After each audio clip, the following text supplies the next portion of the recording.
আপনি দেখবেন যে রূহের জগতে রব এই নামের ব্যবহার হয়েছে। আর এমনকি বান্দারা যখন কবরে যাবে, কবরে মুনকার নাকিরের প্রথম সওয়াল হবে, প্রথম প্রশ্ন হবে মান রব্বুকা, তোমার রব কে? এই জন্য আল্লাহ পাক সুবহানাহু ওয়া তাআলা এই সমস্ত প্রশ্নসমূহ আমরা যেন কখনো ভুলে না যাই, এগুলির উত্তর যেন সব সময় আমাদের ভিতর দিলের মধ্যে গেঁথে থাকে। এই জন্য আল্লাহ সূরা ফাতিহার শুরুর আয়াতে আল্লাহ বলেছেন রব্বিল আলামিন। একটু জোরে বলো না সুবহানাল্লাহ। তার মানে বোঝা যায় সূরা ফাতিহার শুরুতে এই আয়াতের ভিতরে রব্বিল আলামিন বলেছেন আল্লাহর শানে। আর সূরা আম্বিয়ার ভেতরে আল্লাহ ওয়ামা আরসালনাকা ইল্লা রাহমাতাল লিল আলামিন, এখানেও আলামিন বলেছেন দয়াল নবী রহমাতুল লিল আলামিনের শানে। সুবহানাল্লাহ বলেন। এখানে আমাদের জন্য একটি বড় শিক্ষা রয়েছে। আলামিন মানে কি? প্রিয় ভাইয়েরা আমার, বিশ্বের বড় বড় মুফাসসিরে কেরাম বলেছেন আলামিন মানে হলো, ইমামে শাওকানি বলেন আলামিন বলা হয় একমাত্র আল্লাহ ছাড়া বাকি সব কিছুই আলামিন। সুবহানাল্লাহ। আল্লাহ ছাড়া বাকি সব কিছু আলামিন। বলেন আল্লাহ ছাড়া বাকি সব আলামিন। আর আমার আল্লাহ বলেছেন রব্বিল আলামিন, তার মানে তিনি নিজের রব ছাড়া বাকি সব কিছুর জন্য রব হচ্ছে আমার আল্লাহ। একটু জোরে বলো না সুবহানাল্লাহ। নিজে ছাড়া বাকি সব তিনারই সৃষ্টি। একটু জোরে বলো না সুবহানাল্লাহ। তিনি খালিক, তিনি মালিক, তিনাকে কেউ সৃষ্টি করেন নাই, তিনি নিজে নিজেই, তিনি মহান রব। একটু জোরে বলুন না সুবহানাল্লাহ। তো তিনি ছাড়া বাকি সবকে বলা হয় কি আলামিন। কি দিল ইয়া রাসূলুল্লাহ কি কসরত कीजिए अल्लाहुम्मा जुरे आला सय्यिदिना मौलाना मुहम्मद वाला आले सय्यिदिना मौलाना। ভাইরা আপনারা সবাই একটু সামনে আসেন, সবাই একটু আমাকে পরিবেশ করে দেন। সুন্দর করে আপনারা সবাই সামনে আসেন, মধ্যখানের জায়গাগুলো খালি থাকবে না। সবাই সামনে চলে আসে, সবাই আপনারা আর একটু চাপি বসেন। এই সূরার কোন কোন মুফাসসিরিনে কেরাম বলেন প্রায় 42টি নাম আছে। সুবহানাল্লাহ। কয়টি নাম আছে? 42। আমরা যদি একটা জানি সূরাতুল ফাতিহা, এটাও কম কি। এই সূরা ফাতিহা আমরা যারা নামাজ পড়ছি প্রত্যেক রাকাতে সূরা ফাতিহা আছে না নাই? আছে। আল্লাহ তাআলার কি একটা মর্জি, এই সূরা ফাতিহা প্রত্যেক দিন শুনি, প্রতিনিয়ত আমরা নিজেরা তেলাওয়াত করি, কিন্তু এক এক আলেমের জবান থেকে শুনলে, এক এক কারিদের জবান থেকে তেলাওয়াত শুনলে মনে হয় যে যেন জীবনের প্রথম শুনতেছি, মনে হয় যে যেন এটা অন্যরকম একটা অনুভূতি, অন্যরকম একটা সৌন্দর্য এই সূরার ভিতরে বিরাজ করছে। জুড়ে বলেন সুবহানাল্লাহ। কথা বলেন ঠিক কিনা? কেউ কে আজ পর্যন্ত বলছে যে এই সূরা তেলাওয়াত করিয়েন না, বিরক্ত লাগে শুনতে শুনতে? কথা বলেন এরকম কারো মাথায় আসে? শয়তান সারাই জাতীয় কোনো কথা কারো মাথায় আসবে? আসবে। এটা হচ্ছে আল্লাহর কোরআনের বিস্ময়কর একটা মুজিজা। আমরা একটা ওয়াজ দুইবার করলে যারা মেধাবী মানুষ, শিক্ষিত মানুষ, তাদের কাছে শুনতে একটু খারাপ লাগে, একটু ওয়াজ বারবার করে। কথা বলেন ঠিক কিনা? এরকম অনেক হুজুর আছে না, ওয়াজ সারা মাসকে মাস ওয়াজ করবে কয়টা? একটা। মনে করেন 2-5টা ওয়াজ গুড়ি গাড়ি, আজকে একটা এখানে করলো, 2টা মাহফিল থাকলে এক রাতে দুনো জায়গায় একই ওয়াজ চালাই দিল, আর 2-5টা যেগুলি আছে এগুলিতে গোটা হায়াত শেষ করে দিল। তাদের খিতাবাদের সাথে যাদের কোনো সম্পর্ক নাই তাদের বয়ান, তাদের ওয়াজ এরকমই হবে। তারা গোটা জিন্দিগি 2-4টা ওয়াজ, কোরআন হাদিসে কি শুধু 2-4টা ওয়াজ আছে নাকি আরো আছে? আরো আছে।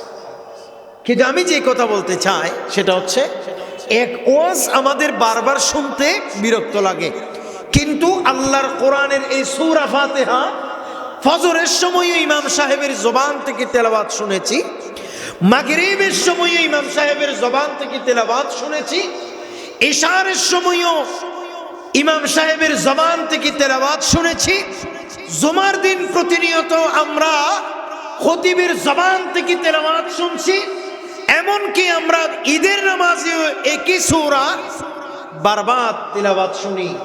নিজেরাও প্রত্যেক রাকাতে সূরা ফাতিহা তেলাওয়াত করছি। কিন্তু এত বড় বিস্ময়কর, আল্লাহর কোরআনের এত বড় মুজিজা, এই সূরা ফাতিহা এটা এতবার শোনার পরেও টোটালি কোনো বিরক্তিও আসে না, আর একবার শুনছি বলেও মনে হয় না। শুধু যত পড়ে তত পড়তে ইচ্ছে করে, যত শুনি তত শুনতে মন চায়। একটু জোরে বলেন সুবহানাল্লাহ। এই সূরা ফাতিহা, বলেন না সূরা ফাতিহা। আমরা অনেক মানুষ সূরা ফাতিহা এতবার তিলাওয়াত করার পরে অনেক মানুষ কিন্তু সূরা ফাতিহার অর্থ জানে না। আচ্ছা বলেন, জীবনে যদি একটা মাহফিলে এসে অন্তত সূরা ফাতিহার অর্থটা জানেন, এই মাহফিলের বিনিময় দিয়ে আপনি শেষ করতে পারবেন? কথা বলেন, শেষ করতে পারবেন? শুধু একটি সূরা ফাতিহার অর্থ যদি আপনি আজকের এই হযরতে শাহ সুফি জলিল শাহ রহমাতুল্লাহ আলাইহির উরুসে এসে শুধু যদি সূরা ফাতিহার 60টি আয়াতের অনুবাদ বাংলা ট্রান্সলেশন যদি আপনি শুনে শিখে যাইতে পারেন, এর চেয়ে বড় শুকরিয়া আর আছে? কথা বলেন, আছে? জীবন তো কামিয়াব। 40 বছরে শিখতে পারেন নাই, 50 বছরে শিখতে পারেন নাই, 60 বছর বয়সেও আপনি সূরা ফাতিহা জীবনে শিখতে পারেনও নাই, শিখবো এটার অনুবাদ শিখবো সেরকম কল্পনাও করেন নাই। কিন্তু আজকের বয়ান থেকে, আজকের মাহফিল থেকে যদি এই সূরা ফাতিহার অনুবাদ, সূরা ফাতিহার অর্থটা যদি আপনি শিখতে পারেন, বলেন তার চাইতে শুকরিয়ার বিষয় আর কিছু হতে পারে? এই জন্য এই মাহফিলটা অনেক ধন্য। কথা বলেন, ঠিক না? এই মাহফিল অনেক ধন্য, আপনারা অনেক ধন্য। এই মাহফিলে এসে আপনারা অনেক ধন্য। উলামায়ে কেরাম এক একজন এক এক বিষয়ে সুন্দর সুন্দর ইসলামিক দিক নির্দেশনাপূর্ণ বক্তব্য দেন। আপনারা বলেন, মাজারে বিভিন্ন উরুসের নাম দিয়ে যেই সমস্ত ভণ্ডামিগুলো হচ্ছে, যেই সমস্ত বাজার মেলা ইত্যাদি হচ্ছে, এগুলাতে কোনো ফায়দা আছে? কথা বলেন, আছে? আপনারা কি মনে করেন আছে? 100টা যদি এখানে গানের আয়োজন করেনও, এরকম একটা সূরা ফাতিহার অর্থ আপনি শিখা সম্ভব হবে? কথা বলেন, হবে? বরং প্রিয় ভাইরা আমার, নবী করিম সাল্লাল্লাহু তাআলা আলাইহি ওয়াসাল্লাম বলেছেন, আহাব্বুল বিলাদি ইলাল্লাহি মাসাজিদুহা ওয়া আবগাদুল বিলাদি ইলাল্লাহি আসওয়াকুহা। আমার নবী বলেন, উম্মত, আল্লাহর কাছে সবথেকে প্রিয় জায়গা হলো এই দুনিয়াতে মসজিদ। কথা বলেন, কি? মসজিদ। আর আল্লাহর কাছে সবথেকে নিকৃষ্ট জায়গা, আল্লাহর কাছে সবথেকে অপছন্দের জায়গা হলো বাজার। একটু জোরে বলেন না নাউজুবিল্লাহ। আল্লাহর কাছে সবথেকে প্রিয় জায়গার নাম কি বললাম? জোরে বলেন, কি নাম? মসজিদ। আর আল্লাহর কাছে সবথেকে নিকৃষ্ট জায়গা, আল্লাহর কাছে সবথেকে অপছন্দনীয় জায়গা, সেটা হলো বাজার বা মেলা। কথা বলেন, ঠিক কিনা? অথচ আল্লাহর আউলিয়া কেরামের উরুস করছেন, আল্লাহ পাক সুবহানাহু ওয়া তাআলার ওলিগণের শানে আপনি একটা মাহফিলের ব্যবস্থাপনা করেছেন। আল্লাহর ওলির উরুস করা এটা ভালো কাজ। সবাই বলেন, এটা কি কাজ? ভালো কাজ। কিন্তু ভাই, একটা সাধারণ ভালো কাজ করতে গিয়ে এত বড় বাজার করে মেলা বসিয়ে আপনি সবথেকে নিকৃষ্ট জায়গার ব্যবস্থা করলেন। কথা বলেন, ঠিক না? কি হবে এই উরুস দিয়ে? হাজার উরুস করছেন, লক্ষটা উরুস করছেন, 1 কোটি উরুস করছেন, কিন্তু এগুলা দিয়ে কি হবে? আপনি এদিকে একটা উরুস করছেন, ভালো কাজ করছেন, আর ওদিকে মেলা বসিয়ে, এদিকে বাজার বসিয়ে আপনি বিরাট একটা হারাম কাজের, আল্লাহর অপছন্দনীয় কাজের একটা সূচনা করে দিয়েছেন। একটু জোরে বলেন না নাউজুবিল্লাহ। বলেন, এই জাতীয় উরুসের কোনো দাম আছে আল্লাহর কাছে? কথা বলেন, কোনো আছে? বরঞ্চ এই জাতীয় উরুসের কারণে আপনারা দেখবেন যে অনেক উরুসে জুয়া খেলা পর্যন্ত হচ্ছে, লটারি পর্যন্ত হচ্ছে, অনেক উরুসে নারী পুরুষের অবাধ মেলামেশা হচ্ছে। এখানে উরুস করছেন আর ওদিকে বাজার বসিয়েছেন, সেখানে দেখা যাচ্ছে নারী পুরুষ একসাথে বাজারে এসে ঠেলাঠেলি ধাক্কাধাক্কি করছে, এখান থেকে জেনা ব্যভিচারের উৎপত্তি হচ্ছে। বলেন, আপনার এই যেই ওলির উরুস করছেন, সেই ওলি যদি সেই সময় জিন্দা থাকতেন, তিনার নামে যে এই জাতীয় অপকর্ম হচ্ছে, তার প্রতিবাদ স্বরূপ এই আল্লাহর ওলির লাঠি দিয়ে সবাইকে দৌড়িয়ে নিয়ে যেতেন। কথা বলেন ঠিক কিনা? এই আল্লাহর আউলিয়া কেরামদেরকে আপনারা বিভিন্ন সময় উরুসের নাম দিয়ে বেইজ্জত করছে, আল্লাহর ওলিদের শানে চরম বিয়াদবি করছে। এই জন্য আল্লাহর ওলিদের উরুস হবে এই জাতীয়। কথা বলেন ঠিক কিনা? আল্লাহর আউলিয়া কেরামের উরুস হবে আল্লাহর কোরআন থেকে আলোচনা, আল্লাহর আউলিয়া কেরামের উরুস হবে নবী করিম সাল্লাল্লাহু আলাইহি ওয়াসাল্লামের হাদিস থেকে আলোচনা, সেখান থেকে মানুষ জীবন পরিবর্তন করবে। আল্লাহর ওলি কিভাবে ওলি হয়েছে সেটা তিনি সেখান থেকে শিখে যাবে, এটার নাম উরুস। একটু জোরে বলুন না সুবহানাল্লাহ।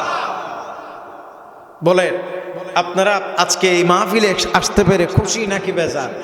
শেষ কারা কারা খুশি? হাত তুলে দেখান। মাশাআল্লাহ,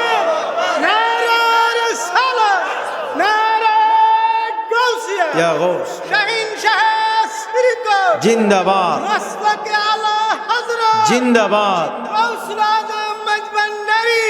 সকলে বলেন মারহাবা। তাহলে আমরা খুশি নাকি বেজার? মাশাআল্লাহ, সবাই খুশি। এই জন্য এ ধরনের মাহফিল এগুলো আমাদের জন্য দরকার। কথা বলেন ঠিক কিনা? এ ধরনের মাহফিল আমাদের জন্য শুধু দরকার না, অসম্ভব দরকার। কারণ এখন ফিতনা ফেসাদের যুগ। আপনি যদি এ ধরনের মাহফিলে না বসেন, দিন কোথায় থেকে শিখবেন? ছোট ছোট বাচ্চারা এরা নুরানিতে ভর্তি হতে পারবে, মাদ্রাসায় ভর্তি হতে পারবে, আল্লাহ হায়াত দিলে বিভিন্ন কিতাবাদি পড়ে দিন ধর্ম শিখতে পারবে। কিন্তু আপনারা যারা মুরব্বী বাবারা আছেন, আপনারা না নুরানি মাদ্রাসায় ভর্তি হতে পারবেন, নাকি আপনারা অন্য কোনো মাদ্রাসায় ভর্তি হতে পারবেন, নাকি আপনারা বই পুস্তক পড়ে দিন শিখতে পারবেন? তো আপনাদের জন্য দিন শেখার অন্যতম ক্ষেত্র হলো এ ধরনের মাহফিল। একটু জোরে বলুন না সুবহানাল্লাহ। তাহলে আজকে আমি যে সূরা তেলাওয়াত করেছি সেই সূরাটির নাম সূরাতুল, জোরে বলেন না সূরাতুল ফাতিহা। বলেন, এটা কোরআনের কয় নম্বর সূরা? 1 নম্বর। জোরে বলেন কয় নম্বর? এবার সবাই বলেন, আল্লাহর কোরআনে সূরা আছে কয়টা? 114টা। সকলে বলেন 114টা। বলেন, এই সূরা ফাতিহার ভিতর আয়াত আছে কয়টি? 60টি। এবং এই সূরার অনেকগুলি নাম আছে। কোন কোন মুফাসসিরিনে কেরাম বলেন 42টি, আবার কেউ কেউ বলেছেন 28টি, আর কেউ কেউ বলেছেন 14টি। সর্বসাকুল্যে কথা হলো, আমাদের কাছে অসম্ভব পরিচিত যেই নাম, সেটার নাম হচ্ছে সূরাতুল ফাতিহা। একটু জোরে বলুন সুবহানাল্লাহ। তাহলে এই সূরায় কি বলছে আমরা একটু দেখি। এই সূরা 2 বার নাজিল হয়েছে। সবাই বলেন কয়বার? 2 বার। এক সূরা 2 বার নাজিল হয়েছে, একবার মাক্কি জীবনে আর একবার মাদানী জীবনে। সুবহানাল্লাহ। এই জন্য সূরাতুল ফাতিহা এটা মাক্কিও, এটা মাদানীও। একটু জোরে বলবেন না সুবহানাল্লাহ। এটা মাক্কিও, এটা মাদানী। তাহলে দেখেন এই সূরায় আল্লাহ তাআলা কি বলছেন। আপনার সবার মনোযোগ আছে? আমরা অত্যন্ত ইবাদতের নিয়তে মাহফিল শুনবো ইনশাআল্লাহ। না তো আপনারা শুনতে পারবেন। আমার পরে আমার ভাই, তিনি আবার শাইর ও মাওলানা সেলিম রাজা ভাই, তিনিও অসম্ভব সুন্দর নাত পড়েন। আর হাসান রাজা হুজুর তো আসেই মাশাআল্লাহ। আমরা নিজেরাও তিনাদের নাতের ভক্ত। আল্লাহ তিনাদের জবানের মধ্যে আরো লুৎফ দান করুক। আমি আবার এত বেশি নাত এমনি আমি টুকটাক লিখি আলহামদুলিল্লাহ, আমি এত বেশি মাহফিলে নাত পড়ি না, কারণ মাহফিলে মানুষ কষ্ট করে আনে দুই চারটি কথা শোনার জন্য।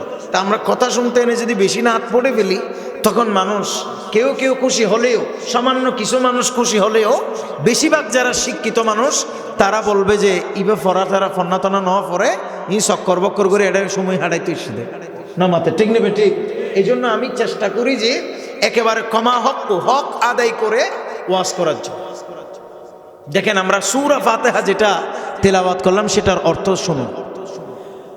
আউযু বিল্লাহি মিনাশ শাইতানির রাজীম, বিসমিল্লাহির রহমানির রহিম, আলহামদুলিল্লাহি রাব্বিল আলামিন। সমস্ত প্রশংসা আল্লাহ তাআলার জন্য, যিনি জগৎ সমূহের প্রতিপালক রব। আর রহমানির রহিম, পরম দয়ালু, অসীম দয়ালু, পরম করুণাময়। একটু জোরে বলুন সুবহানাল্লাহ। মালিকি ইয়াউমিদ্দিন, বিচার দিবসের মালিক। বলেন বিচার দিবসের মালিক। ইয়্যাকা না'বুদু ওয়া ইয়্যাকা নাস্তাঈন, আমরা কেবল তারে ইবাদত করি এবং মহান রব্বুল আলামিন তিনি, তিনার কাছে একমাত্র আমরা সাহায্য প্রার্থনা করি। ইহদিনাস সিরাতাল মুস্তাকিম, আমাদেরকে আপনি সরল পথ, সঠিক পথ প্রদর্শিত করুন এবং হেদায়েতের রাস্তা দেখান।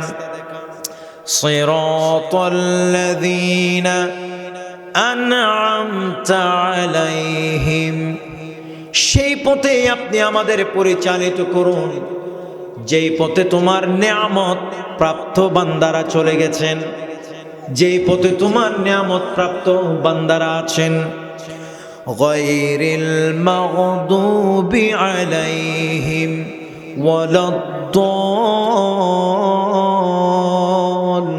ওয়ালাদ-দাল্লিন, সেই পথে আপনি আমাদেরকে নিবেন না, সেই পথে আপনি আমাদেরকে চলাবেন না যেই পথে তোমার অভিশপ্ত, তোমার গজবপ্রাপ্ত বান্দারা আছে, অথবা যেই রাস্তা দিয়ে তোমার অভিশপ্ত বান্দারা চলে গিয়েছে। সকলে বলেন আমিন। এ আমিন মানে কি? আমিন শব্দের অর্থ হচ্ছে, ইবনে আব্বাস রাদিয়াল্লাহু তাআলা বলছেন, আমরা অনেকেই আমিন বলি না। আমিন বলা দরকার আছে না নাই? তবে নামাজের মধ্যে আমাদের আমিন হবে আস্তে, ছোট আওয়াজে। সকলে বলে না মারহাবা।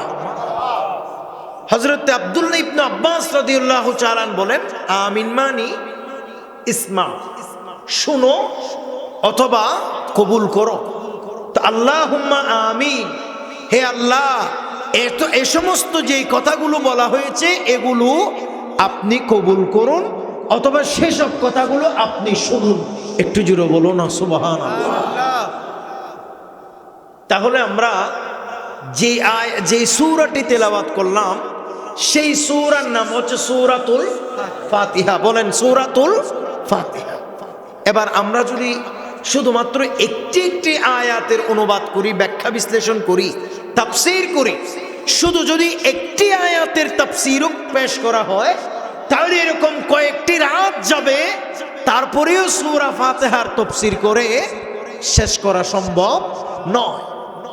সূরা ফাতিহা পুরানা, শুধু একটি আয়াতের তাফসীর করেও কয়েক রাত। আমার মতো অদম নালায়েক আমিও যদি একটি আয়াতের ব্যাখ্যা বিশ্লেষণ আমার ক্ষুদ্র বিবেচনায়, ক্ষুদ্র জ্ঞানে যা টুকটাক পড়েছি সেগুলো যদি আমি আপনাদের বলি, তাহলে এরকম কয়েক রাত যাবে, তারপরেও সূরা ফাতিহার একটি আয়াতের তাফসীর করে শেষ করা যাবে না। তারপরেও শুনুন বরকতের জন্য। তাহলে আমরা সর্বপ্রথম যে আয়াত তিলাওয়াত করলাম সেটা হচ্ছে আলহামদুলিল্লাহি রাব্বিল আলামিন। সমস্ত প্রশংসা একমাত্র মহান রব্বে কারীম আল্লাহ তাআলার জন্য। এরপরে আল্লাহ কেমন আল্লাহ, তিনি নিজেই নিজের পরিচয় দেন রব্বিল আলামিন। সমস্ত আলম, সমস্ত জগৎ সমূহের যিনি প্রতিপালক, সমস্ত জগৎ সমূহের যিনি রব, তিনার জন্য সকল প্রশংসা। উচ্চ আওয়াজে বলুন সুবহানাল্লাহ। মনে রাখবেন এই সূরা, এই আয়াতে আল্লাহ পাক সুবহানাহু ওয়া তাআলার দুটি নাম উল্লেখ করা হয়েছে, একটি হচ্ছে আল্লাহ আর একটি হলো রব। আপনারা কি বিরক্ত হচ্ছেন? কথা কি বোঝা যাচ্ছে? খুব খেয়াল করে এটা শিখেন। এটা শিখে আপনারা ঘরে গিয়ে আপনারা বলবেন যে স্ত্রীকে বলবেন, হে আমার বিবি, আমরা তো প্রত্যেক দিন সূরা ফাতিহা পড়ি, আজকে হুজুর থেকে শুনলাম সূরা ফাতিহার কেমন সুন্দর অর্থ, আলহামদুলিল্লাহি রাব্বিল আলামিন। এটার মানে নাকি সমস্ত প্রশংসা আল্লাহর জন্য, যিনি সমগ্র বিশ্বের প্রতিপালক। একটু জোরে বলুন সুবহানাল্লাহ।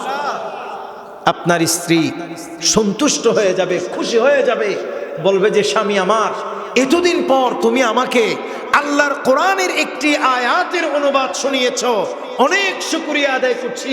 আলহামদুলিল্লাহ, তুমি যেন ভবিষ্যতে আমাকে আরো বেশি বেশি শোনাইতে পারো। জোরে বলেন না আমিন।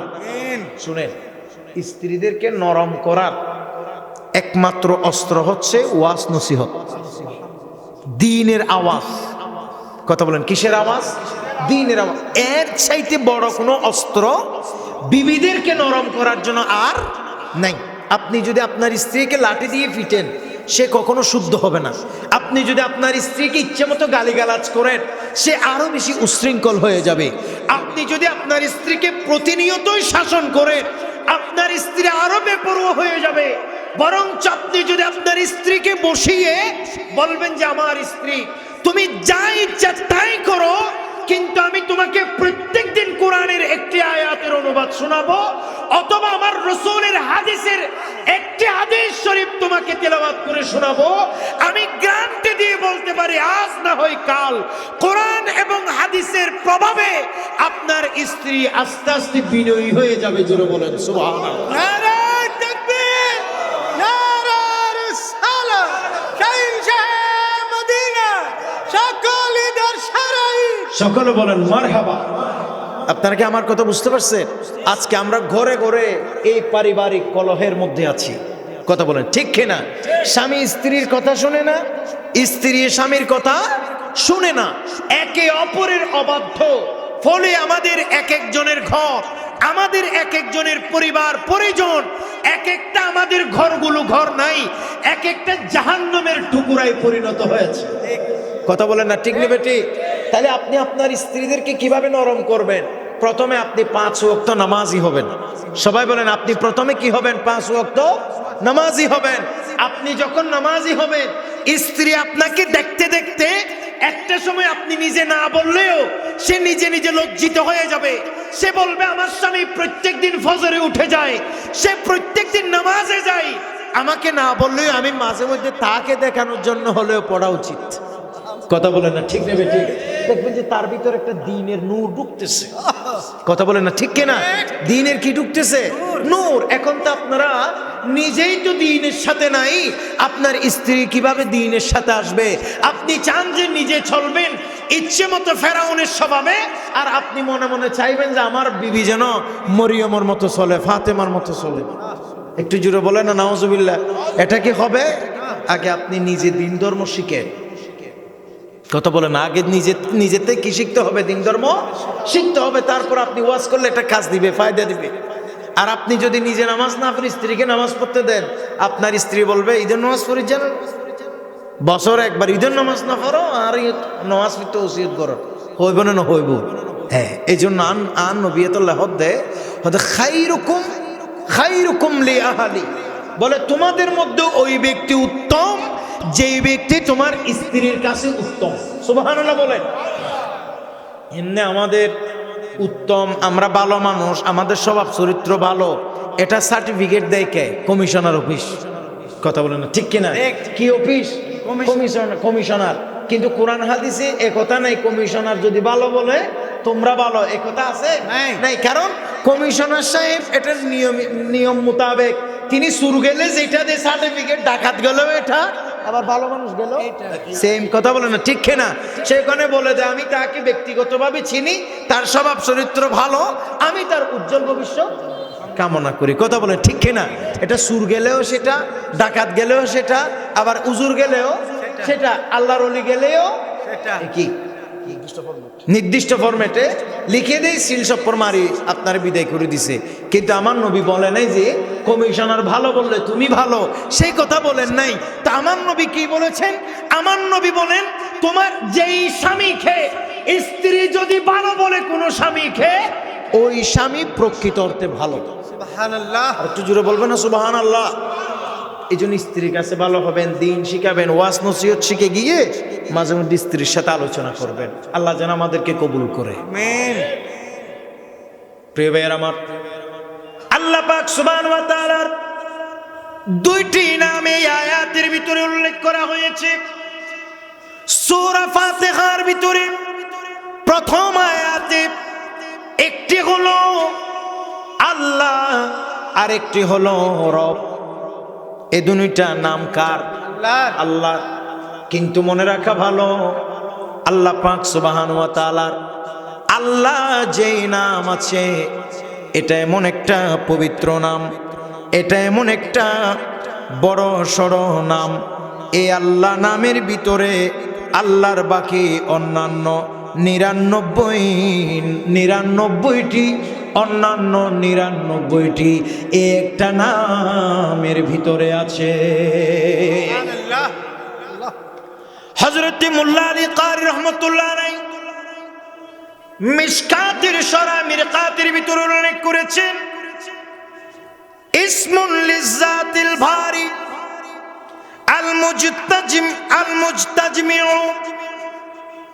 তিনি বলেছেন, বলে ইসমুল লিজাতিল বারি আল মুজতাজমিউ লিজামিই সিফাতিল কামাল।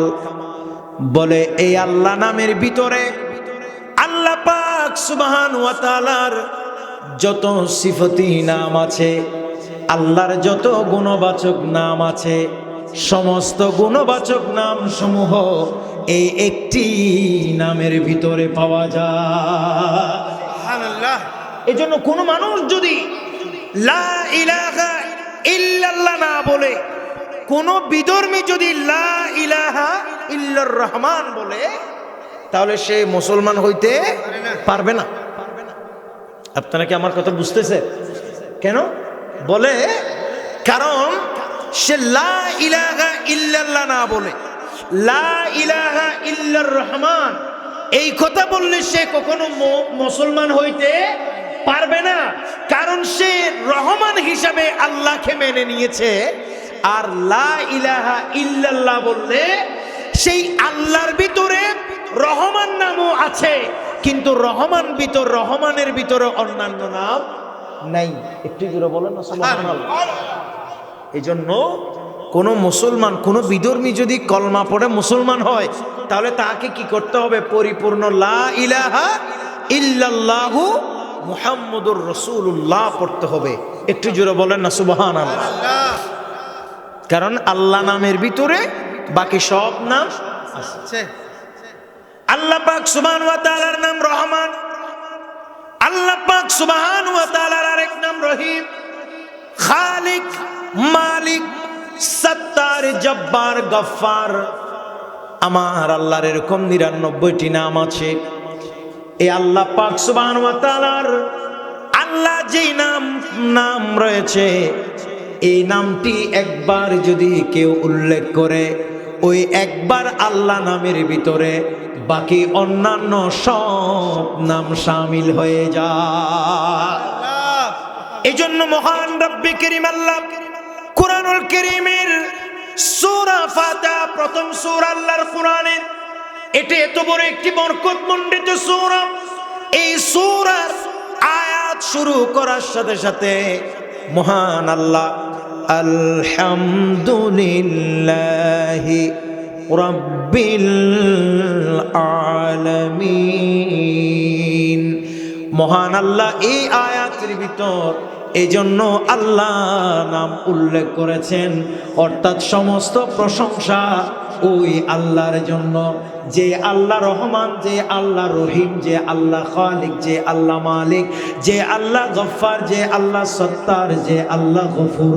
উচ্চ আওয়াজ বলুন সুবহানাল্লাহ।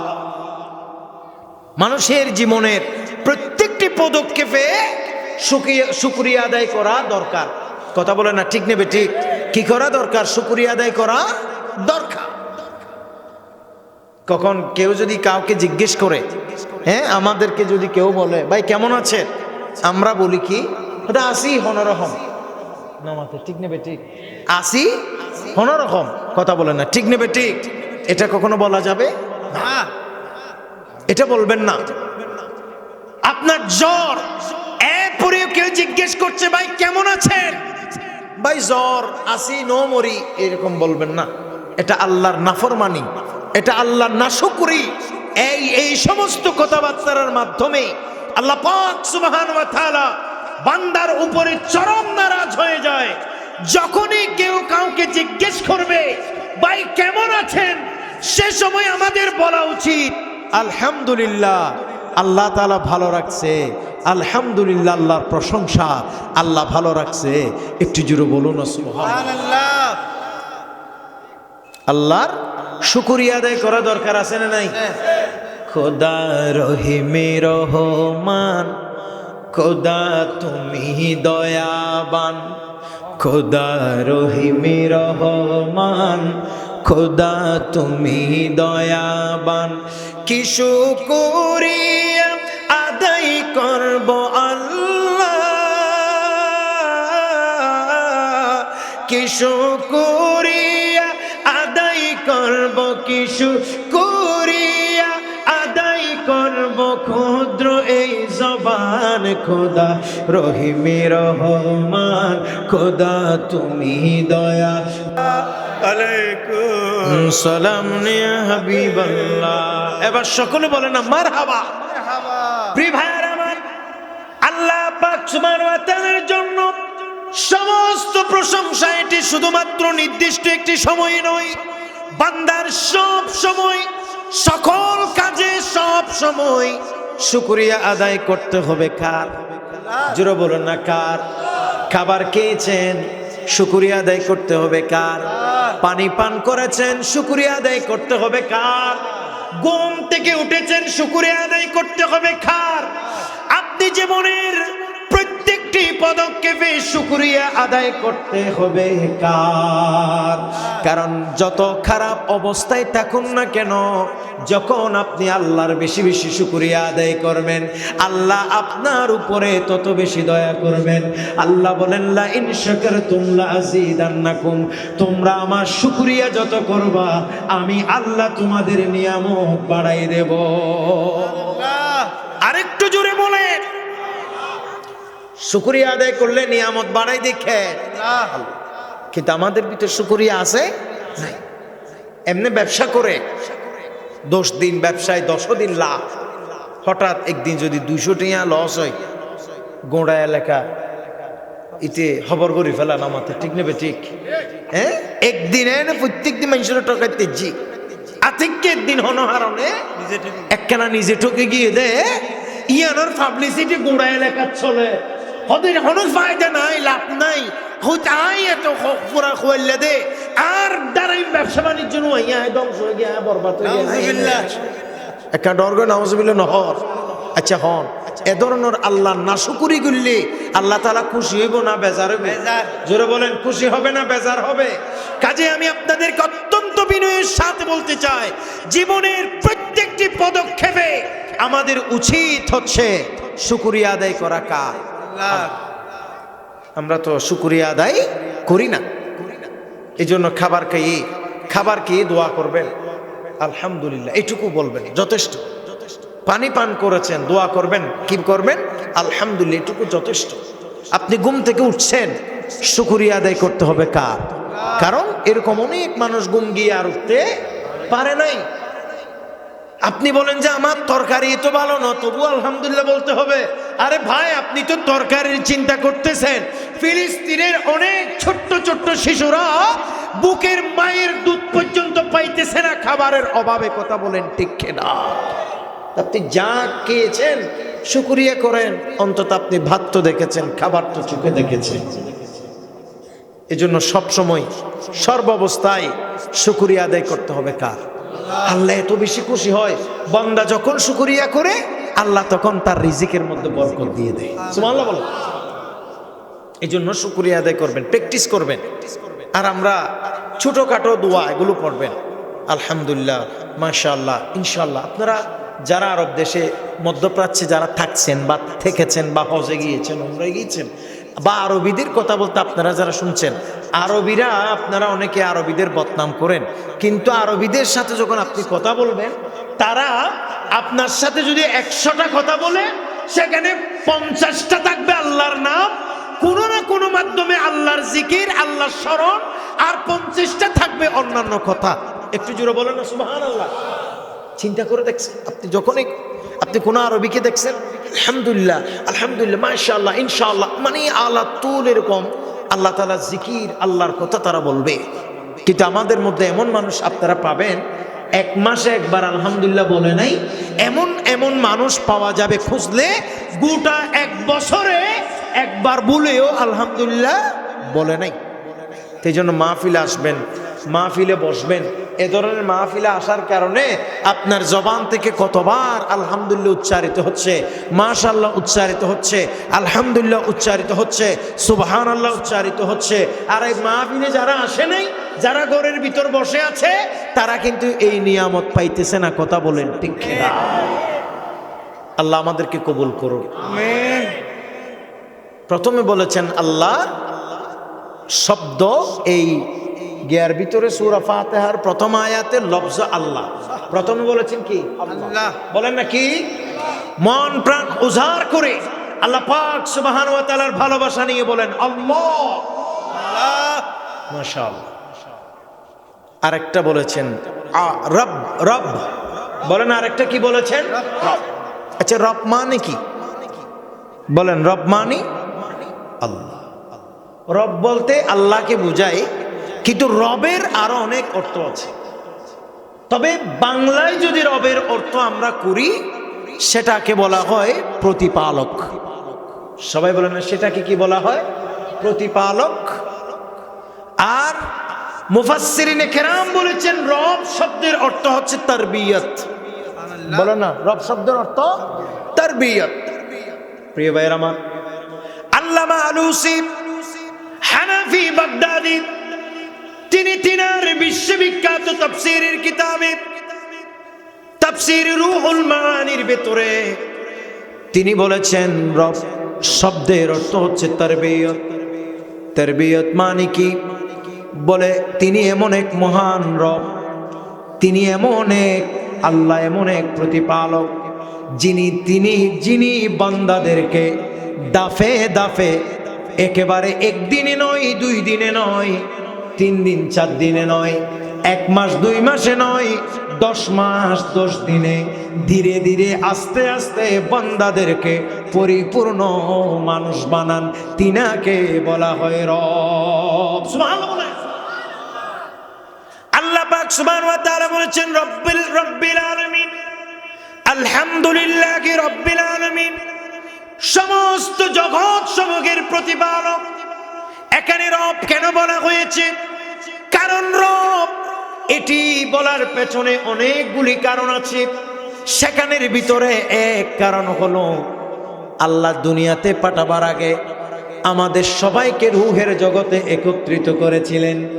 সেদিনও আল্লাহ তাআলা আমাদেরকে একটি প্রশ্ন করেছিলেন, আলাস্তু বিরাব্বিকুম, আমি কি তোমাদের রব নই? একটু জোরে বলেন না সুবহানাল্লাহ। সেদিন আল্লাহ পাক সুবহানাহু ওয়া তাআলা আমাদেরকে জিজ্ঞেস করেছিলেন আমি কি তোমাদের রব নই? তা আমরা কি বলেছিলাম? কালু বালা, হে আমাদের রব, আপনি অবশ্যই আমাদের রব। একটু জোরে বলেন না সুবহানাল্লাহ। আমরা সেদিন শুধুমাত্র নাম বলি নাই, নাম মানি হ্যাঁ, বলে না নাম মানি হ্যাঁ, নাম মানি হ্যাঁ। এটা তুমি ভাত খাবে? নাম হ্যাঁ খাবো। কিন্তু আল্লাহ তাআলা বলতেছে আলাস্তু বিরাব্বিকুম, আমি তোমাদের রব নয় কি? তা আমরা যদি বলতাম নাম হ্যাঁ নয়, এটা হয়ে যেত। এই জন্য আমরা সেদিন বলেছিলাম কি? বালা, হে আমাদের রব, আপনি অবশ্যই আমাদের রব। একটু জোরে বলুন না সুবহানাল্লাহ। এই জন্য আল্লাহ পাক সুবহানাহু ওয়া তাআলা কোরআনুল কারীমের শুরুতে সূরা ফাতিহার ভিতরে প্রথম আয়াতের ভিতর আল্লাহ রব শব্দ উল্লেখ করেছেন। আলহামদুলিল্লাহি রাব্বিল আলামিন। এই রাব্বিল আলামিন পড়ার সময় মানুষ থেকে যেন ওই রবের কথা মনে পড়ে যে রবকে রূহের জগতে আমরা স্বীকার করে দুনিয়াতে আসছিলাম। এছাড়াও শুধুমাত্র রূহের জগৎ নয়, মহান রব্বে কারীম আল্লাহ পাক সুবহানাহু ওয়া তাআলার বান্দারা যখন দুনিয়ার থেকে মারা যাবে, মরে যখন বান্দারা কবরে যাবে, কবরেও প্রশ্ন করা হবে রব্বি। সুবহানাল্লাহ বলেন না ভাই? বলা হবে কবরে মান রব্বুকা, তোমার রব কে? একটু জোরে বলেন সুবহানাল্লাহ।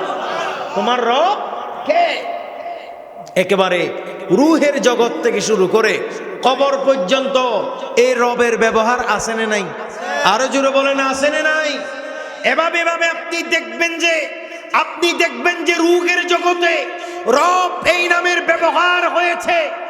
আর এমনকি বান্দারা যখন কবরে যাবে, কবরে মুনকার নাকিরের প্রথম সওয়াল হবে, প্রথম প্রশ্ন হবে মান রব্বুকা, তোমার রব কে? এই জন্য আল্লাহ পাক সুবহানাহু ওয়া তাআলা এই সমস্ত প্রশ্নসমূহ আমরা যেন কখনো ভুলে না যাই, এগুলির উত্তর যেন সব সময় আমাদের ভিতর দিলের মধ্যে গেঁথে থাকে। এই জন্য আল্লাহ সূরা ফাতিহার শুরুর আয়াতে আল্লাহ বলেছেন রব্বিল আলামিন। একটু জোরে বলুন সুবহানাল্লাহ। আচ্ছা, আলামিন মানে কি? আল্লাহ পাক সুবহানাহু ওয়া তাআলাকে বলা হয় রব্বিল আলামিন। নবী করিম সাল্লাল্লাহু তাআলা আলাইহি ওয়াসাল্লামকে বলা হয় ওয়ামা আরসালনাকা ইল্লা রাহমাতান লিল আলামিন। একটু জোরে বলবেন না সুবহানাল্লাহ। তার মানে বোঝা যায় সূরা ফাতিহার শুরুতে এই আয়াতের ভিতরে রব্বিল আলামিন বলেছেন আল্লাহর শানে, আর সূরা আম্বিয়ার ভিতরে আল্লাহ ওয়ামা আরসালনাকা ইল্লা রাহমাতান লিল আলামিন। এখানেও আলামিন বলেছেন দয়াল নবী রহমাতুল লিল আলামিনের শানে। সুবহানাল্লাহ বলেন। এখানে আমাদের জন্য একটি বড় শিক্ষা রয়েছে। আলামিন মানে কি? প্রিয় ভাইয়েরা আমার, বিশ্বের বড় বড় মুফাসসিরে কেরাম বলেছেন আলামিন মানে হলো, ইমামে শাওকানি বলেন আলামিন বলা হয় একমাত্র আল্লাহ ছাড়া বাকি সব কিছুই আলামিন। সুবহানাল্লাহ। আল্লাহ ছাড়া বাকি সব কিছু আলামিন। বলেন না আল্লাহ ছাড়া বাকি সব আলামিন। আর আমার আল্লাহ বলেছেন রব্বিল আলামিন, তার মানে তিনি নিজের রব ছাড়া বাকি সব কিছুর জন্য রব হচ্ছে আমার আল্লাহ। একটু জোরে বলো না সুবহানাল্লাহ। নিজে ছাড়া বাকি সব তিনারই সৃষ্টি। একটু জোরে বলো না সুবহানাল্লাহ। তিনি খালিক, তিনি মালিক, তিনাকে কেউ সৃষ্টি করেন নাই, তিনি নিজে নিজেই, তিনি মহান রব। একটু জোরে বলুন না সুবহানাল্লাহ। তো তিনি ছাড়া বাকি সবকে বলা হয় কি? আলামিন। বলে না বাকি সবকে বলা হয় কি? আলামিন। আল্লাহ হচ্ছেন আলামিন, রব্বিল। আর সবাই বলেন আল্লাহ হলেন রব্বিল আলামিন। আর আমার দয়াল নবী রহমতুল লিল আলামিন। আমাদের নবী হলেন রহমতুল লিল আলামিন। একটু জোরে বলবেন না সুবহানাল্লাহ। এভাবে আমার নবীর প্রশংসা করেছেন কে? আর একটু জোরে বলেন না কে?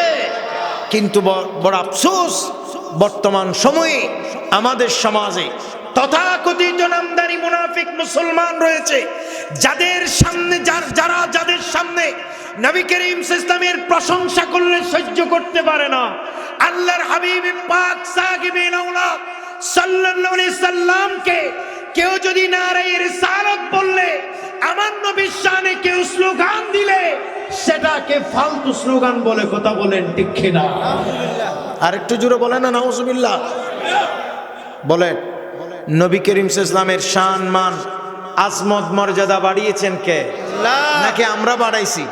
বলেন, নবীর প্রশংসা, নবীর সম্মান, নবীর তাজিম, নবীর ইজ্জত, নবীর সম্মান সব কিছু বাড়িয়েছেন কে? আল্লাহ। তো এখন আমাদের সমাজে কেউ কেউ আছে আল্লাহর পরে নবীর স্লোগান দিলে সেটা সহ্য করতে পারে না। আল্লাহ পাক সুবহানাহু ওয়া তাআলার প্রশংসা করে করে আল্লাহর পরে নবীর প্রশংসা করলে সহ্য করতে পারে না। অথচ এই মোল্লাদের জেনে রাখা উচিত, আমরা এই দুনিয়াতে যত নিয়ামত পেয়েছি, সমস্ত নিয়ামত আমরা পেয়েছি একমাত্র নবী রহমতুল লিল আলামিনের ওসিলা।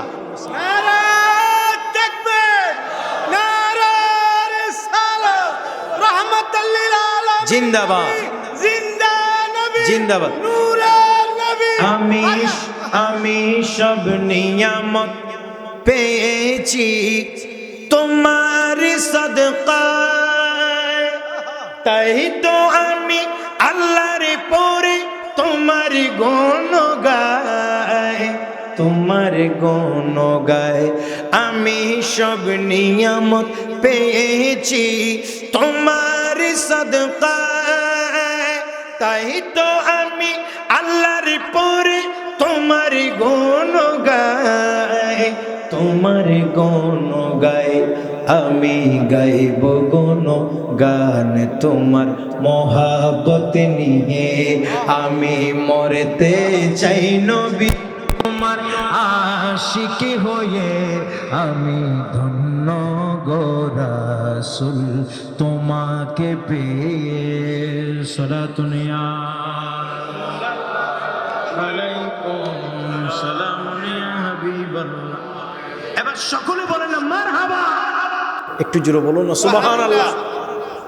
শুধু সেটা নয়, আল্লাহ পাক সুবহানাহু ওয়া তাআলা কোরআনুল কারীমের অপর আয়াতে বলেছেন, কুল ইয়া আইয়ুহান নাসু ইন্নী রাসূলুল্লাহি ইলাইকুম জামিআ। একটু জোরে বলুন না সুবহানাল্লাহ। আল্লাহ পাক সুবহানাহু ওয়া তাআলা বলছেন, ইয়া রাসূলুল্লাহ, ইয়া হাবিবাল্লাহ, আপনি বলে দেন, হে মানব সম্প্রদায়, আমি সমস্ত মানব, সমস্ত সৃষ্টি জগতের জন্য নবী। একটু জোরে বলুন না সুবহানাল্লাহ। এমনকি সহিহ বুখারীতে আমার নবী নিজেও বলেছেন, ইন্নী রাসূলুল্লাহি, আমার নবী নিজে বলছেন, উরসিলতু ইলাল খালকি কাফা, বলে আল্লাহ তাআলা আমাকে আল্লাহর সমগ্র সৃষ্টি জগতের জন্য পাঠিয়েছে। কাজেই কেউ যদি নবী করিম সাল্লাল্লাহু আলাইহি ওয়াসাল্লামের শানে প্রশংসা করতে কৃপণতা করে, কেউ যদি আল্লাহর হাবিবের শানে প্রশংসা না করতে চায়, পক্ষান্তরে সে নিজের ক্ষতি নিজে করবে, আমার রসুলের কোনো ক্ষতি হবে। কথা বলেন না ঠিক নেবে ঠিক। আর দেখবেন মুনাফিকের শানে, যতই মুনাফিকের সামনে আপনি আমার নবীর নাম নিবেন, সে সব সহ্য করতে পারবে, কিন্তু রাসূলুল্লাহর জিকির, আমার নবীর শান, আমার নবীর জিকির, আমার নবীর স্লোগান মুনাফিক কোনোদিন সহ্য করতে পারবে। কথা বলেন না ঠিক নেবে ঠিক। দেখবেন অনেক তথাকথিত বক্তা নামে তক্তারা ফতুয়া দেয়, বলে মসজিদের ভিতরে আল্লাহ থাকতে পারবে, পাশাপাশি মুহাম্মদ থাকতে পারবে না। কলেমায় আল্লাহর নাম থাকতে পারবে, রাসূলুল্লাহর নাম থাকতে পারবে না। আমি আমি স্পষ্ট জানিয়ে দিতে চাই, যারা এই ধরনের কথা বলে তারা কখনো মুসলমান হতে পারে না, তারা মুনাফিক। কথা বলেন ঠিক কিনা? এই জন্য আলা হযরত মুজাদ্দিদে দ্বীন মিল্লাত ইমামে আহমদ রেজা খাঁ ফাজিল বেরেলি রহমাতুল্লাহ আলাইহি বলেছেন, গাইজ মে জলে যাই বেদি নো কে দিল, গাইজ মে জলে যাই বেদি নো কে দিল, या रसूल अल्लाह की कसरत कीजिए सलातुन या সালাম নে হাবিবাল্লাহ। এটার মানে কি? এটার মানে হচ্ছে বলে তোমরা যদি মুনাফিকের শরীরে মাসিস মারি আগুন জ্বালিয়ে দিতে চাও তাহলে বেশি কিছু করতে হবে না, তার সামনে বেশি বেশি ইয়া রাসূলুল্লাহ পড়ো। মুনাফিক ইয়া রাসূলুল্লাহ, ইয়া রাসূলুল্লাহ নারে রিসালাত বললে মুনাফিকরা এমনিতেই জ্বলবে। কথা বলে না ঠিক নেবে ঠিক? দেখবেন না এই রিসালাত বললেই তার খারাপ লাগতে শুরু করবে। কথা বলেন ঠিক কিনা? কারণ শয়তান সব সহ্য করতে পারে কিন্তু নবীর জিকির সে সহ্য করতে পারে না। কথা বলেন না ঠিক কিনা? শয়তানের চিরশত্রু আমরা। কেন? কারণ আমরা ঈমানদার, আমরা নবীজিকে ভালোবাসি। একটু জোরে বলুন না সুবহানাল্লাহ। এই জন্য শয়তান আমাদেরকে সহ্য করতে পারে না, কারণ শয়তান সব কিছুতে ধ্বংস হয়েছে, বরবাদ গিয়েছে একমাত্র আমার নবীর কারণে। কথা বলেন ঠিক কিনা? সে যদি এখনো রাসূল করিম সাল্লাল্লাহু আলাইহি ওয়াসাল্লামকে মেনে নিলে শয়তানও মুসলমান হয়ে যাবে, ঠিক কিনা? কিন্তু সে সেটা কখনো করবে না, কারণ সে গাদ্দার, চির নাফরমান, চির বেঈমান। কথা বলেন ঠিক কিনা? যাই হোক, আমি যেটা বলছিলাম আপনাদেরকে, আল্লাহ হলেন রব্বিল, জোরে বলেন আল্লাহ হলেন রব্বিল, আর আমাদের নবী হলেন রহমতুল লিল। একটু জোরে বলুন সুবহানাল্লাহ। তাহলে আলামিন মানে আপনারা বুঝছেন? আলামিন মানে আল্লাহ ছাড়া বাকি সবকে বোঝায়। একটু জোরে বলুন সুবহানাল্লাহ। আল্লাহ ছাড়া বাকি সব সৃষ্টিকে বোঝাই আলামিন। তাহলে আল্লাহ যতটুকু স্থানের জন্য রব, আমার নবী ততটুকু স্থানের জন্য রহমত। একটু জোরে বলুন না সুবহানাল্লাহ। আল্লাহ যতটুকু স্থানের জন্য রব, আমার নবী ততটুকু স্থানের জন্য রহমত। কথা বলেন ঠিক কিনা? এজন্য আমরা বিশ্বনবী বলি না। কথা বলেন কি বলি না? বিশ্বনবী বলি না। এমনি বিশ্বনবী বললে যে ঈমান চলে যাবে বিষয়টা এরকমও নয়। তবে বিশ্বনবী বললে এটা একটা নির্দিষ্ট গণ্ডি বোঝায়। কারণ এই বিশ্বের জন্য শুধু আমাদের নবী নবী নয়, আল্লাহ বলেন রহমতুল লিল আলামিন। শুধু এইরকম বিশ্বের চেয়ে সূর্য হচ্ছে 13 লক্ষ গুণ বড়, আর সূর্যের চাইতে কোটি কোটি গুণ বড় হচ্ছে এক একটি নক্ষত্রের পরিধি। কাজেই আমার নবী হচ্ছে এই বিশ্বের জন্য নবী, সূর্যের জন্য নবী, চন্দ্রের জন্য নবী, গ্রহ নক্ষত্রের জন্য নবী, সমস্ত কুল কায়নাতের জন্য নবী। সেই জন্য আমাদের নবী শুধু এই বিশ্বের জন্য নবী নয়, নবী সকল বিশ্বের জন্য নবী। জোরে বলেন সুবহানাল্লাহ। এই জন্য নবী শুধু বলতেছি, নবী শুধু আমাদের জন্য এই বিশ্বের জন্য নবী নয়। এই জন্য আমরা নবীকে কি বলি না? বিশ্ব নবী বলি না। কারণ এইরকম, এটাতে বিশ্ব তো একটা ছোট, বলে না, বিশ্ব একটা ছোট গ্রহের নাম। পৃথিবী এটা একটা ছোট্ট একটি গ্রহের নাম। এটা আপনার সূর্যের চাইতে অত্যন্ত ছোট্ট একটি ক্ষুদ্র একটি গ্রহের নাম হচ্ছে কি? বিশ্ব বা পৃথিবী। তো বলেন আমাদের নবী কি শুধু এই বিশ্ব, এই পৃথিবীর জন্য নবী? বলেন এই পৃথিবীর জন্য না, বরং এই গ্রহের চেয়ে পৃথিবীর চাইতে সূর্য হচ্ছে 13 লক্ষ গুণ বড়। সকলে বলেন মারহাবা। বলেন কত লক্ষ গুণ বড়? আবার এরকম সূর্যের চাইতে, পৃথিবীর চাইতে সূর্য হচ্ছে 13 লক্ষ গুণ বড়, আবার এরকম সূর্যের চাইতে লক্ষ লক্ষ গুণ বড় হচ্ছে এক একটি গ্লাস, কি এক একটি আপনার গ্রহ নক্ষত্র। এগুলি হচ্ছে সূর্যের চাইতে বড় বড় জগৎ। তো আমাদের নবী কি শুধু পৃথিবীর জন্য নবী, নাকি সূর্যের জন্য নবী? শুধু কি সূর্যের জন্য নবী? আমার নবী আরো গ্রহ নক্ষত্র যা কিছু আছে সব কিছুর জন্য নবী। এই জন্য আমরা নবীকে বিশ্ব নবী বলি না, বরঞ্চ আমরা রহমতুল্লিল আলমিন বলি। জুড়ে বলেন সুবহান। আল্লাহ আমাদেরকে বুঝার তৌফিক দান করুন। আর একটু জুড়ে বলেন না আমিন। তাহলে আল্লাহ হলেন রব্বিল, জুড়ে বলেন আল্লাহ হলেন রব্বিল আলামিন। আর আমার নবী হচ্ছেন রহমতুল্লিল, জুড়ে বলেন রহমতুল্লিল। আল্লাহ আমাদেরকে বুঝার তৌফিক দান করুন। এরপরে আল্লাহর কোরআন বলছে আর রহমানির রহিম। বলেন না আর রহমানির রহিম। আর রহমান রহিম মানে হচ্ছে পরম করুণাময়, অসীম দয়ালু। বলেন আল্লাহর চাইতে এত দয়া আর কারো হইতে পারে? কথা বলেন, হইতে পারে? আপনারা বিশ্বাস করবে যে আল্লাহ পাক সুবহানাহু ওয়া তাআলা বলছেন, সেই বুখারীর হাদিসে আছে যে আল্লাহ পাক সুবহানাহু ওয়া তাআলা রহমতকে 100 ভাগ রহমত থেকে শুধুমাত্র 1 ভাগ রহমত গোটা সৃষ্টি জগতের জন্য দিয়েছেন, আর 99 ভাগ রহমত আল্লাহ নিজের জন্য রেখে দিয়েছেন। আচ্ছা, আপনি চিন্তা করে দেখছেন এই পৃথিবীর জন্য, সৃষ্টি জগতের জন্য আল্লাহ কয় ভাগ রহমত দিয়েছেন? জোরে বলেন কয় ভাগ? কয় ভাগ দয়া দিয়েছেন? কয় ভাগ করুণা দিয়েছেন? শুধু 1 ভাগ। আচ্ছা, এই 1 ভাগ করুণা পেয়ে মা ছেলেকে ছাড়া ভাত খায় না, স্বামী স্ত্রীকে ছাড়া ঘুমায় না, বাবা ছেলেকে ছাড়া গায়ে ভালো পোশাক পরে না, শুধু একটা রহমতের ফুটা ছিটে ফুটা পেয়ে, আর একটা রহমত পেয়ে যদি সৃষ্টি জগৎ এত দয়ালু হয়, তাহলে যেই মহান রব্বুল আলামিনের কাছে 99 ভাগ রহমত আছে, তিনি কত বড় দয়ালু হতে পারে? সুবহানাল্লাহ।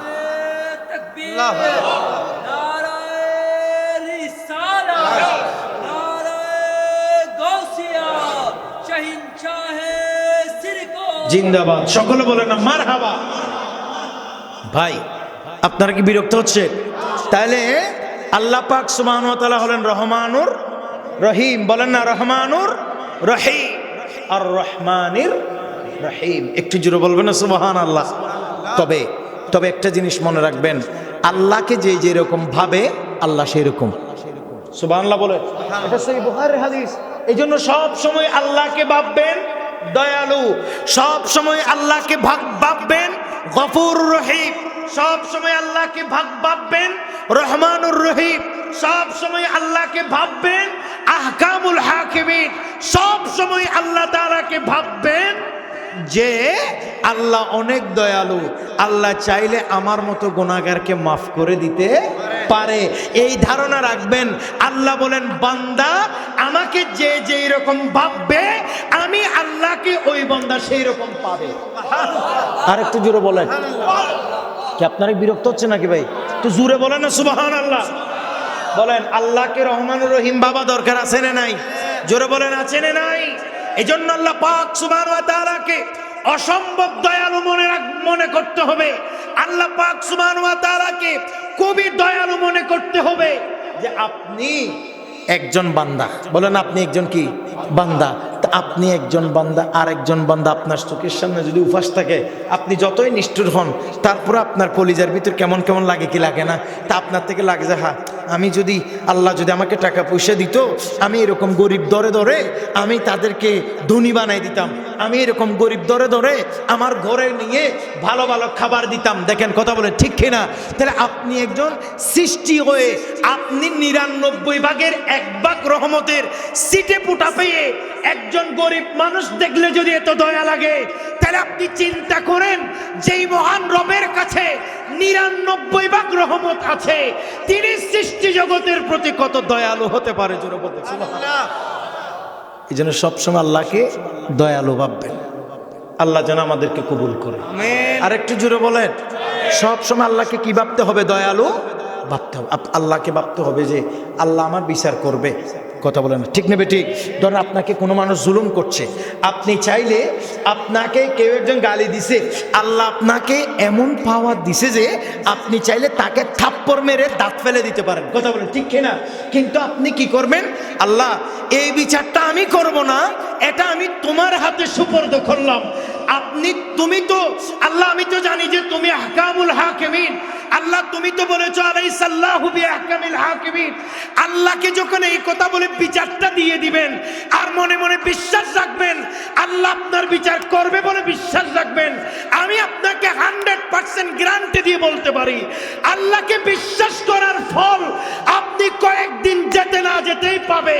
যেই মানুষ আপনাকে বেইজ্জত করেছে তার ফল সে অনেক বেশি গুণ পাবে। কথা বলেন ঠিক কিনা? এই জন্য নিজে কখনো প্রতিবাদ করবেন না, প্রতিশোধ নেবেন না। ভাই বলেন সব থেকে বড় বিচারক কে? আল্লাহ। জোরে বলেন কে? তো বিচার দিবেন কাকে? আল্লাহ। এই জন্য মানুষ থেকে প্রতিশোধ নেবেন না, আপনি মাফ করবেন। সুবহানাল্লাহ বলেন। বাস এটুকুই কাফি। আপনি যদি মাফ করেন আপনাকেও মাফ করবে কে? জোরে বলেন না কে? আপনাকে কেউ একজন গালি দিছে, আপনি কি করবেন? গালি দিবেন? জোরে বলেন গালি দিবেন? অনেক মানুষ দেখছি জুতা চুরিয়ে গেছে মসজিদে। কথা বলেন কি চুরিয়েছে?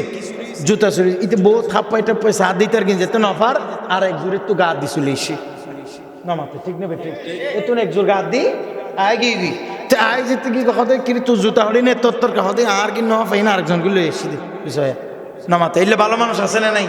খবরদার, এটা কি ইনসাফ হয়েছে নাকি জুলুম হয়েছে? জোরে বলেন কি? জোরে বলেন কি হয়েছে? তুমি চুরি করে যেই অন্যায় করেছে আপনি আরেকজনের উপর জুলুম করে তার চাইতে জঘন্য অন্যায় করেছেন। কথা বলেন ঠিক কিনা?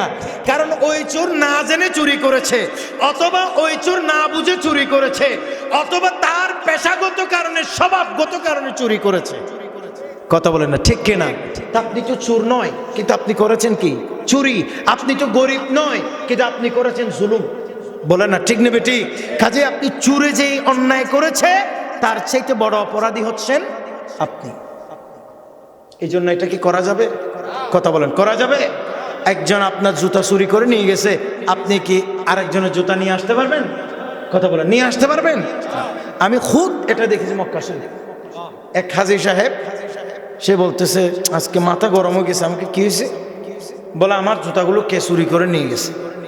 আমাকে একজন বলতেছে আস্তাগফিরুল্লাহ, না এখানে কেউ চুরি করে না।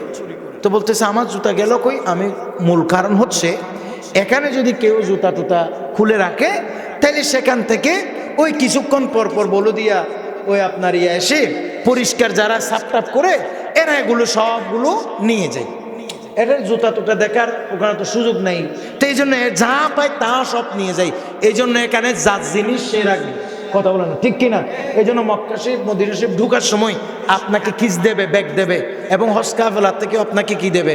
জুতার জন্য ব্যাগ দেবে, যাতে আপনি যেখানে সেখানে ফেলাই মানে যেখানে সেখানে ফেলাই না রাখেন, সাথে সাথে রাখতে হবে। এখন চুরি যদি নিয়ে যায় তো এটা তো চুর না, এটা সিস্টেম। বলেন এটা কি সিস্টেম? এখানে আপনি আল্লাহর ঘর খানে কাবার মতো জায়গায় এটাকে আপনার জুতা রাখার জায়গা নাকি? এখানে আপনি রাখবেন কেন? তাহলে ভুল কি তাদের নাকি নিজের? নিজের। তা আমি তাকে বুঝাই দিলাম। তো এখন এগুলো জুতা কার? জুতা না চুরি গেছে? বলে না আমারগুলো নিয়ে গেছে, তো আমি আরেকজনগুলো নিয়ে আসছি। নাউজুবিল্লাহ বলে। আস্তাগফিরুল্লাহ। শিক্ষিত মানুষ ওখানে তো আর এত মূর্খ মানুষ যায় না, একদম গরিব মানুষও যায় না। ওখানে তো যাই যে স্বাবলম্বী শিক্ষিত। কথা বলে আশেকরা। কথা বলে ঠিক কিনা? কিন্তু ভদ্রলোক না জেনে করছে। এরকম অনেক মানুষকে আমি ধরছি, কয়েকজনকে আমি ধরছি, কয়েকজনকে আমি দেখছি। খবরদার ভাই, এসব কাজ করবেন। আপনি যেখানে পাইছেন আল্লাহর রাস্তায় এখন গিয়ে সেখানে দিয়ে আসে। মাশাআল্লাহ দিয়ে আসছে, না বুঝে করছে। এই জন্য আমাদেরকে প্রতিশোধ পরায়ণ আমরা হব না, আমরা মাফ করে দেব। বলেন আমরা কি করে দেব? তাহলে বিচার করবেন কে? আমরা বিচার করব না, বিচার করার মালিক কে? সকলে বলেন না মারহাবা, কিন্তু বিশ্বাস রাখতে হবে। তাহলে আর রহমানির রহিম, মালিক ইয়াউমিদ্দিন। আল্লাহ বলেন মালিক ইয়াউমিদ্দিন, বিচার দিবসের মালিক। বিচার দিবস বলতে কিয়ামতের ময়দানকে বোঝানো হয়েছে। আল্লাহ পাক সুবহানাহু ওয়া তাআলা হলো হাসরের ময়দানের দিনের রাজত্বের একমাত্র মালিক। কথা বলেন ঠিক কিনা? এদিন কোন নবী, কোন ওলি, গোস, কুতুব, আবদাল কেউ জবান খুলতে পারবেন আল্লাহ যতক্ষণ অনুমতি দিবেন না। সুবহানাল্লাহ বলে। সেদিন আল্লাহ পাক সুবহানাহু ওয়া তাআলা এমন এক পরিস্থিতি বিরাজ করাবেন, সমস্ত হাসরবাসীরা আল্লাহর ভয়, আল্লাহর ডরে থরথর করে কাঁপবে। মহান রব্বে করিম আল্লাহ এবার একটি ডাক দেবে, লিমানিল মুলকুল ইয়াউম, আজকের দিনের মালিক কে? সেদিন কোন নবী বলতে পারবে না আপনি আজকের দিনের মালিক। এমনকি কোন ওলি, গোস, কুতুব, আবদাল, কোন নেতা, কিতাব, বাদশা কেউ বলতে পারবে না আজকের দিনের মালিক আপনি। কথা বলে না ঠিক নেবে ঠিক? হাসরের ময়দানে সবাই আল্লাহ তাআলার ডর, আল্লাহর ভয়ে ভীত সন্ত্রস্ত হয়ে থাকবেন। আল্লাহ নিজে প্রশ্ন করে আল্লাহ নিজে জবাব দেবেন, লিল্লাহিল ওয়াহিদিল কাহার। আল্লাহ বলবেন আজকের কাহারিয়তের মালিক হলাম আমি, একমাত্র রব, আমি একমাত্র আল্লাহ হলাম আজকের এই দিনের মালিক। বলেন বিচার দিবস মানে হাসরের দিন, হাসরের দিনের মালিক কে? জোরে বলেন না কে? আল্লাহ। তার মানে সব দিনের মালিক কে? তো হাসরের দিন বিশেষ করে কেন বলা হয়েছে? কারণ হাসরের দিন কেউ আল্লাহ যতক্ষণ অনুমতি দিবে না ততক্ষণ কথা বলার কোনো সুযোগ নাই। এই জন্য ইয়্যাকা না'বুদু ওয়া ইয়্যাকা নাস্তাঈন, হে আল্লাহ আমরা তোমারে ইবাদত করি, তোমার কাছে কি চাই? সাহায্য চাই। ইহদিনাস সিরাতাল মুস্তাকিম, আল্লাহ তুমি আমাদেরকে সঠিক পথ প্রদর্শন করো, অর্থাৎ হেদায়েতের রাস্তা দেখাও। একটু জোরে বলুন না সুবহানাল্লাহ। সিরাতাল লাযীনা আন'আমতা আলাইহিম, আল্লাহ সেই রাস্তা তুমি আমাদেরকে দেখাও যেই রাস্তায় তোমার নিয়ামত প্রাপ্ত বান্দারা গেছে।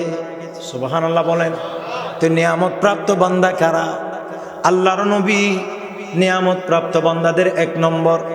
তারপরে হলো শহীদগণ, আল্লাহর নবীগণ। এরপরে হলো শহীদগণ। এরপরে হলো সালেহীনগণ, আল্লাহর পুণ্যবান বান্দাগণ।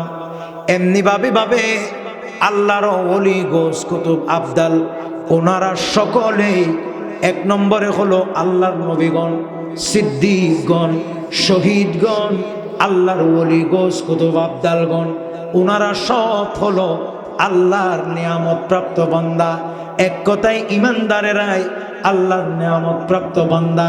আমরা প্রত্যেক দিন আল্লাহর দরবারে দোয়া করতেছি, আল্লাহ তোমার ইমানদার বান্দারা যে রাস্তা দিয়ে গেছে তুমিও আমাদেরকে সেই রাস্তা দিয়ে নিয়ে যাও। সুবহানাল্লাহ বলেন।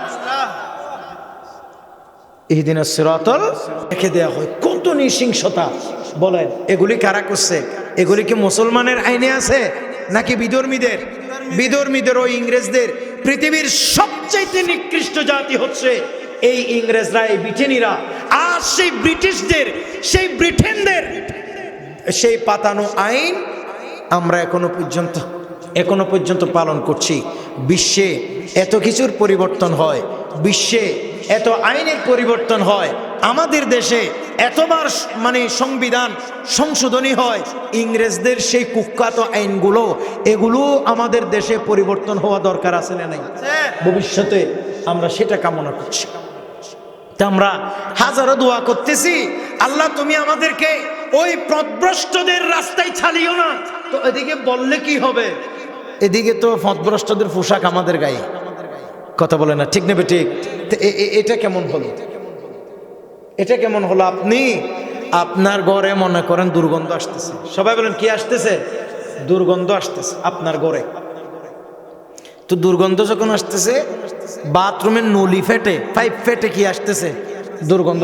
অনেক উজুরের গিয়ে সেলিম উজুরের দেখ উজুর আর ঘরত বাথরুমর ফাইবতুন দুর্গন্ধ আইয়ের ইঞ্জে নুয়াইয়া আরো তাবিজ দেন। কথা বলেন কি দেন? তাবি উজুরে হদ দায়িত্ব তুলি তাবিজ 1011 টিয়া লাগবে। তো উজুরে সুন্দর করে টিয়া লইলে তাবিজ দিদি। আচ্ছা এলে তাবিজ যদি 90,000 আনিল বাসগন্ধ দূরে ফোন মাতো না হইব না? আচ্ছা বাবা ননিবে তাবিজ দিবে হামন হুজুর ঠিক নেই আচ্ছা যদি ভালো ভালো একবারে জীবনত মিশা হতা ন হয় দে এলে আসা আসা হতা হয় দে এলে 30 জন হুজুর লই নগো দাওয়াত ফরাইন নামাতের কি ফরাইন দে দাওয়াত ফরাইন 30 জন হুজুর জন জীবনত হলে কি ন হয় মিশা হতা ন হয় আচ্ছা কোন চাই এই দুর্গন্ধ বন্ধ হইব না নইব নামাতে বন্ধ হইব ওই তো কিয়া এবার দুর্গন্ধ বন্ধ হলে কি গরম পড়িব আগে 5G বা 5T ইবে ফাল্টন পড়িব ইবে ঠিক গরম করিব ইবে যতক্ষণ ঠিক ন করিব এতক্ষণ পর্যন্ত এ সমস্ত বন্ধ হইতো না দুর্গন্ধ বন্ধ হইতো না তো অনার পোশাক অনার স্বভাব আপনার আমার স্বভাব আপনার পোশাক আপনার স্বভাব আপনার চরিত্র সব কিছু আপনি এ দলিন যারা সব কিছুতে আপনি গুমরা যারা তাদের অনুসরণ করতেছেন আবার মুখে বলতেছেন আমাদেরকে আল্লাহ ওই পথে চালাইও না তো এই দুয়ার কোনো ফায়দা নাই এই দুয়া করে কোনো ফায়দা হবে না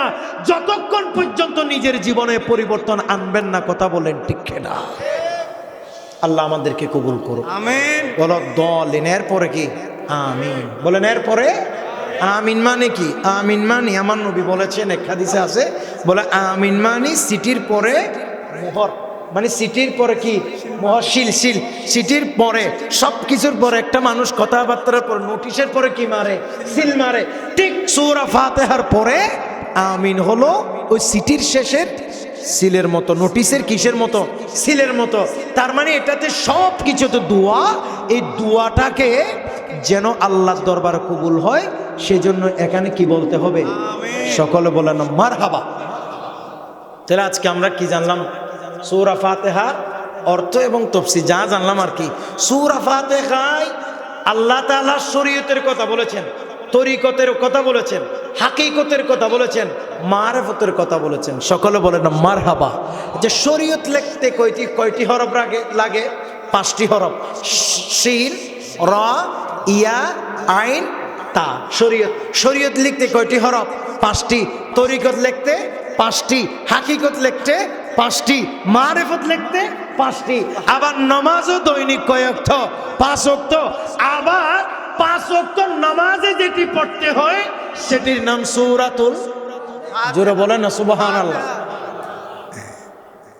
দেখছেন এছাড়াও আরো অনেক হিকমত আছে এই সূরা ফাতিহার ভিতর এজন্য সূরা ফাতিহা যেদিন নাজিল হইছে সবথেকে বেশি মনের ভিতর কষ্ট পাইছে সেদিন শয়তান নাউজুবিল্লাহ না হয় ওনারা আজ এখনো কষ্ট পাইন না আই সূরা ফাতিহার অর্থ অনুবাদ ব্যাখ্যা বিশ্লেষণ করছে ওনারা কে কষ্ট পাইন না হলো কিন্তু যেদিন সূরা ফাতিহা নাজিল হয়েছে মাজমাউজ জাওয়াইদ ইবনে হাজার হাইসামি মুজামুল আওসাতে ইমাম তাবরানী বলেছেন হযরত আবি হুরায়রা রাদিয়াল্লাহু তাআলা আন তিনি বলেছেন ইন্না ইবলিসা রান্নাত হিনা উনজিলাত ফাতিহাতুল কিতাব বলে যেদিন ফাতিহাতুল কিতাব তথা সূরা ফাতিহা নাজিল হয়েছে সেদিন ইবলিস চিৎকার করে বিলাপ ধরে কান্নাকাটি করেছে জোরে বলেন নাউজুবিল্লাহ তার মানে সূরা ফাতিহার বয়ানে ঈমানদাররা খুশি বলেন ঈমানদাররা কিন্তু বেঈমান আমার নামাতের বেঈমান কি শয়তান নাকুশ বলেন না শয়তান কি কুশ নাকুশ তা আপনারা কি আজকে খুশি নাকি না খুশি সকলে বলেন মারহাবা আল্লাহ আমাদেরকে আমল করার তৌফিক দান সুন্নত পড়ার পর আবার ফরজ পড়তে হবে না ওই ইমাম সাহেবের পেছনে ফরজ পড়তে পড়তে যেই মধ্যখানে যেই সময়টা বাকি থাকে সেই বাকি সময়ে 7 বার সূরা ফাতিহা পড়বে সবাই বলেন কয়বার 7 বার কথা বলেন কয়বার সূরা ফাতিহায় আয়াত আছে কয়টা তা এটা আমি পড়তে বলতেছি কয়বার আচ্ছা 7 বার সূরা ফাতিহা পড়তে 10 ঘন্টা লাগবে 10 মিনিটও তো ভালো মতো লাগবে না কথা বলে ঠিক কিনা ভালো মতো এই সূরা ফাতিহা পড়ে আপনি 1 গ্লাস কিংবা 1 বোতল পানি নেবেন সেই পানিতে 11 বার আগে পরে দুরূদ শরীফ পড়বেন আর পানিগুলোতে দম করবেন ফুঁক দেবেন যেই রোগ হয়েছে মৃত্যু রোগ ছাড়া বাকি যত রোগ হতে পারে এই সূরা ফাতিহা পড়ে দম করার কারণে এই রোগে এই সূরা ফাতিহা পড়ে ফুঁক দেবার কারণে এই পানি যেই রোগী খাবে যেই রোগে মালিশ করবে ইনশাআল্লাহ আল্লাহ চাহে তো এই রোগ মুহূর্তে ভালো করে দেবে সকলে বলেন ইনশাআল্লাহ আরো জোরে বলেন ইনশাআল্লাহ আল্লাহ চাইলে পারে কি পারে না? কারণ সূরা ফাতিহার এক নাম হচ্ছে সূরাতুশ শিফা, রোগ আরোগ্যের সূরা। একটু জোরে বলুন না সুবহানাল্লাহ। অথবা দেখেন কোন একজন রোগী আসছে, আপনাকে বলতেছে, আলেম ওলামাদেরকে বলতেছে, হুজুর আর ফুয়ারকে জারি দাও, কিচ্ছু পড়তে হবে না, আগে পরে দুরূদ শরীফ পড়বেন, আউযুবিল্লাহ বিসমিল্লাহ পরে সূরা ফাতিহা পড়বেন। একবার পড়েন, আপনি তো বেশি পড়ার সুযোগ না পাইলে শুধু একবার পড়েন, অর্থ বুঝে আপনি পড়ে আল্লাহর উপর ভরসা করে এই সূরাতুশ শিফা, আমার নবী বলেছেন এই সূরার নাম শিফা, আমার নবীর এই হাদিসের দিকে খেয়াল করে একবার পড়ে শুধু ওই রোগীকে দম করেন, আমি গ্যারান্টি দিয়ে বলতে পারি ইনশাআল্লাহ সাথে সাথে ওই রোগ ভালো হয়ে যাবে। সুবহানাল্লাহ। আল্লাহ যেন আমাদেরকে কবুল করে। আমিন। তবে মৃত্যু রোগ ছাড়া আবার ইল্লান হইও কত সূরা ফাতিহা 83,000 বার করে ফু দিয়ে দে, তো মুখ মরে গিয়ে ইবা মৃত্যু রোগ হলে এটা ভিন্ন কথা, এ রোগের কোনো ওষুধ নাই। আল্লাহ পাক আমাদেরকে কবুল করুন। এরপর বলতে হবে কি? আমিন। বলে কি বলতে হবে? আমিন। তা আমি শুরুতে বলছি আমিন মানে কি? শোনো এবং কবুল করো। প্রায় 2 ঘন্টা আমি এতক্ষণ আলোচনা করি না, কিল্লা গজি হজনফারি সুর অজ্ঞদর্জি কথাবার্তার আগে আর বাইরে বয়ে রাখি। ওয়ামা আলাইন ইল্লাল বালাগ। আসসালামু আলাইকুম ওয়া রাহমাতুল্লাহ।